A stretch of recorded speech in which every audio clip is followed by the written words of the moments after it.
বিয়ে করেছো? হ্যাঁ, তোমার জন্য কি আজীবন বসে থাকবো? ভালো করেছো। বিয়ে তো করারই ছিল। একটা ছবি দিতে পারো? কিসের ছবি? ওই মানুষটা, যে মানুষটার সাথে বিয়ে হয়েছে। না না, তোমার নজর লেগে যাবে। না না না, আমি নজর লাগাবো না, একবার দেখে ডিলিট করে দেব। না, আমার তোমার উপর ভরসা নেই। আমি ওর উপর কারো নজর লাগতে দেই না।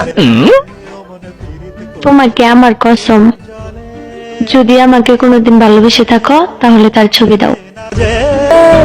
আখি জলে আখি জলে ওরে মন প্রেমের ব্যথায় বুকের এইটা তো আমার ছবি। তোমার পর আমার জীবনে আর ভালোবাসাই আসে নাই। তারপরও মুখে এত হাসি নিয়ে ঘুরো।